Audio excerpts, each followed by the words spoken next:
नमस्कार दोस्तों, डोगर विसा चैनल पर एक बार फिर से आपका स्वागत है। डोगरा राजवंश के बारे में बात करते हुए आज हम बात कर रहे हैं पर्टिकुलरली महाराजा रणबीर सिंह के बारे में और उनके ब्रिटिश साम्राज्य के साथ क्या रिलेशन थे। इसके बारे में हम जानेंगे ब्रिगेडियर डॉक्टर विजय सागर धीमान जी से, जो कि मिलिट्री एक्सपर्ट हैं और J&K की हिस्ट्री में खास रुचि भी रखते हैं। धन्यवाद सर, समय देने के लिए। Thank you very much, pleasure to be on your show. Sir, आप इसको कैसे बताना चाहेंगे कि जो ब्रिटिश साम्राज्य था और महाराजा रणबीर सिंह, इनका सामंजस्य कैसा है? देखिए, जहाँ तक ब्रिटिश का सवाल है, अगर हम थोड़ा सा पीछे उनको ब्रिटिश ईस्ट इंडिया कंपनी की तरफ चलें जी, तो 1816 में एक ट्रीटी ऑफ सगोली होती है। ओके, ये बिहार में एक जगह है सगोली।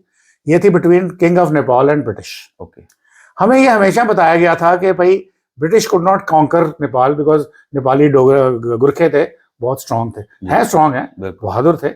परंतु एक टाइम था जब ब्रिटिश फौजें ऑलमोस्ट काठमांडू पहुंच चुकी थी। ओके, तो नेपाल के राजा को मजबूरन आकर ट्रीटी ऑफ सगोली साइन करनी पड़ी।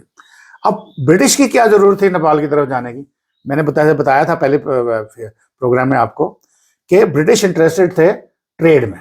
ओके, और ट्रेड शुरू होना है तिब्बत, चाइना से ट्रेड आना है और इस इलाके से गुजरना है जो नॉर्थ ऑफ नेपाल या even Nepal for that matter, यानी हिमालयाज के बीच में से होता हुआ। तो जम्मू कश्मीर की जो लोकेशन थी वो इतनी इंपॉर्टेंट हो जाती है। ओके, तो वहां पे उन्होंने जो ट्रीटी ऑफ सगोली करी है, तो वहां वो ढूंढ रहे थे पश्मीना, तूश, चाय, इस किस्म की जो ट्रेडिंग आइटम्स थी। तो जब जम्मू कश्मीर की बारी आती है, जैसे मैंने बोला कि महाराजा रणबीर सिंह ने एक अपनी पोस्ट, मिलिट्री पोस्ट बना दी थी शाहीदोला में अक्रॉस कोराकरम पास, जो कि ट्रेड रूट था। तो ब्रिटिश को वो पसंद नहीं आया। तो उन्होंने बोला भाई देखो, 1846 में हमने जो आपके साथ मुआहदा किया था, ट्रीटी ऑफ अमृतसर की थी, उसके हिसाब से आप वहाँ अपनी मिलिट्री नहीं रख सकते, आप उसको रोकेंगे नहीं ताकि हमारे रेवेन्यू पे फर्क ना पड़े। ओके, अब इसके लिए ब्रिटिश के लिए ये भी जरूरी था कि महाराजा रणबीर सिंह के ऊपर नजर रखें। उसके लिए उन्होंने पहले बोलना शुरू कर दिया उनको, भी देखिए हम आपको यहाँ पे ब्रिटिश रेजिडेंट रखेंगे जैसे हमने बाकी स्टेट्स में भी रखा हुआ। ओके, तो महाराजा रणबीर सिंह ऐसे आदमी थे, उन्होंने पूरे कार्यकाल में उनको ब्रिटिश रेजिडेंट नहीं आने दिया। 30 साल के टाइम में 30 साल तक ब्रिटिश रेजिडेंट नहीं आने दिया। फिर उन्होंने एक बारी जबरदस्ती करके आई थिंक 1873 में शायद बोला कि ठीक है, ब्रिटिश रेजिडेंट नहीं तो आप हमारा एक ऑफिसर ऑन ड्यूटी रखिए।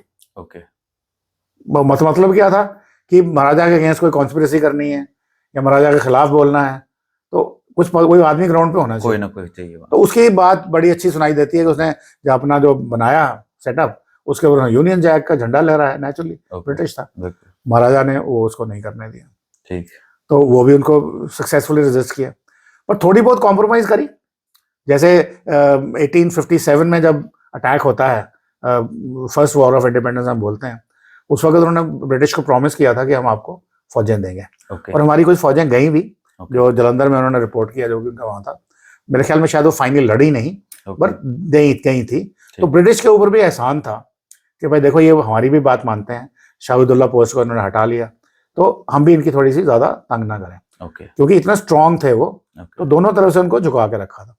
तो इस तरीके से उन्होंने अपने 30 साल के कार्यकाल में जो है ब्रिटिश का जो इन्फ्लुएंस है वो जम्मू कश्मीर को उतना आने नहीं दिया। और ये आया बाद में महाराजा प्रताप सिंह के टाइम पे। उसकी बात हम किसी और एपिसोड में करेंगे। तो इस तरीके से वो एक स्ट्रैटेजिस्ट भी थे, फॉरेन अफेयर्स में एक्सपर्ट थे, मिलिट्री जो नॉलेज थी वो उनकी पूरी थी, और उसको पूरा उन्होंने एक्सप्लॉइट किया और जम्मू कश्मीर को एक सही रास्ते पे डाला, जहाँ पे हम 1947 तक रहे। और आफ्टर ऑल हमारा भारत में विलय हुआ।